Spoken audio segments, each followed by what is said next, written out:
निदा खानच्या अटकपूर्व जामीन अर्जावर आज निर्णय होणार आहे। निदा खान TCS कंपनी धर्मांतरण प्रकरणातील संशयित आरोपी आहे, ती अजूनही फरार आहे। निदा खानला जेल की बेल, आज याचा निर्णय होईल, फैसला होईल।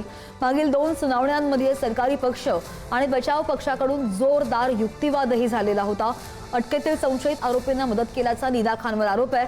धर्मांतरण आणि लैंगिक शोषणाच्या गंभीर आरोपांच्या पार्श्वभूमीवर या निकालाला विशेष महत्त्व प्राप्त होत आहे। न्यायालयाच्या निर्णयानंतर SITच्या पुढच्या तपासाची दिशा सुद्धा स्पष्ट होईल। त्यामुळे आजची सुनावणी बरीच महत्त्वाची आहे। निदा खानच्या मागावर पोलीस पथकं सुद्धा तैनात आहेत, मात्र ती अजूनही फरार आहे आणि तिनं जामिनासाठी अर्ज केला होता। मात्र निदा खानच्या याच अटकपूर्व जामीन अर्जावर आज निर्णय होणार आहे। निदा खान कोण होती?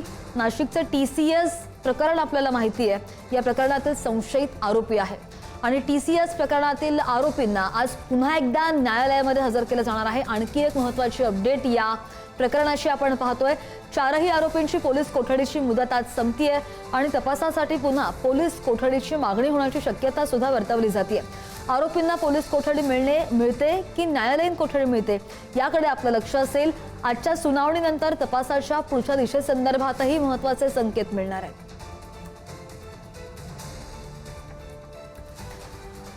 या दोन्ही घडामोडींवर अपडेट घेऊयात। आमचे प्रतिनिधी किरण टाजणे आपल्या सोबत आहेत। किरण, मला असं वाटतं की बरेच दिवस लोटून गेलेले आहेत, तरी सुद्धा निदा खानचा अजूनही पत्ता नाही। मागच्या युक्तिवादामध्ये न्यायालयात काय झालं होतं आणि आजच्या सुनावणीमध्ये काय घडू शकतं? दुसरीकडे आज ज्या आरोपींची सुनावणी होणार आहे त्या संदर्भातही अपडेट हवी आहे। म्हणजे सुरुवातीला आपण निदा खानच्या एकूणच या सुनावणीच्या अनुषंगाने बोलूयात, ज्यामध्ये जर बघितलं तर यापूर्वी 2 सुनावणी पार पडलेल्या आहेत। आरोपीचे वकील असतील, सरकारी वकील असतील आणि तपासी अधिकारी असतील, यांच्यामध्ये जोरदार युक्तिवाद झालेला होता। विविध खटल्यांचा आधार देऊन खरं तर निदा खानला जामीन मिळावा यासाठीचा आरोपीच्या वकिलांकडनं प्रयत्न होता, तर दुसऱ्या बाजूला सरकारी वकिलांकडनं देखील वेगवेगळ्या खटल्यांचा आधार घेऊन निदा खानला जामीन देऊ नये अशा स्वरूपाचा युक्तिवाद झालेला होता। निदा खान ही जे TCS प्रकरणातले आरोपी आहेत त्यापैकी एक आहेत आणि इतर आरोपींना तिने कशा पद्धतीने मदत केलेली आहे याबाबतचे दाखले सगळे देण्यात आलेले होते। जो संशय व्यक्त केला जात होता त्यामध्ये धर्मांतर करण्यासाठीचे जे टीम होती त्या टीमच्या संपर्कात निदा खान होती। मालेगाव मधलं कनेक्शन असेल किंवा मलेशियाचं कनेक्शन असेल, याबाबत निदा खानचा रोल अतिशय महत्वाचा होता। टेरर फंडिंगच्या दृष्टीने देखील अनेक संशय व्यक्त केले जाते, त्यामुळे निदा खानला जामीन देऊ नये अशा स्वरूपाचा युक्तिवाद खरं तर तपासी अधिकाऱ्यांनी केलेला होता। आता या सगळ्या पार्श्वभूमीवर आजच्या दिवशी थेट निकाल दिला जाणार आहे। नाशिक रोड न्यायालयामध्ये हा निकाल साधारणपणे दुपारच्या सत्रामध्ये येऊ शकतो अशा स्वरूपाची देखील माहिती मिळते। त्यामुळे या सगळ्या दरम्यान निदा खानला जेल होणार की बेल होणार यावरचा पुढील जो SITचा तपास आहे त्याची दिशा ठरणार आहे। दुसऱ्या बाजूला या TCS संपूर्ण प्रकरणामध्ये जर बघितलं तर 4 आरोपी सध्या पोलीस कोठडीमध्ये होते। 6व्या गुन्ह्यामध्ये त्यांना ताबा मिळावा यासाठीचा देखील आजच्या दिवशी प्रयत्न होऊ शकतो।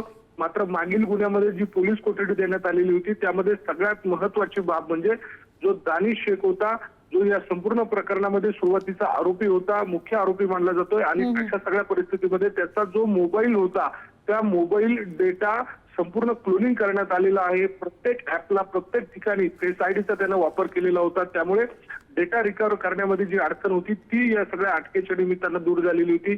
तपासात आणखी काही धक्कादायक बाबी समोर आल्याची शक्यता आहे, त्या कोर्टासमोर मांडण्याची देखील आजच्या सुनावणीच्या दरम्यान शक्यता आहे। त्यामुळे आजची सुनावणी देखील पाहणं महत्वाचं असणार आहे। पोलीस कोठडीची मागणी होते की न्यायालयीन कोठडी सुनावते किंवा पोलीस कोठडी सुनावते, याकडे सर्वांचं लक्ष लागून आहे। श्रद्धा, आणि या दोन्ही सुनावण्यांमध्ये नेमकं काय होतं याचे सगळे ताजे अपडेट्स किरण घेत राहू। धन्यवाद दिलेल्या सगळ्या सविस्तर आणि ताज्या माहितीसाठी।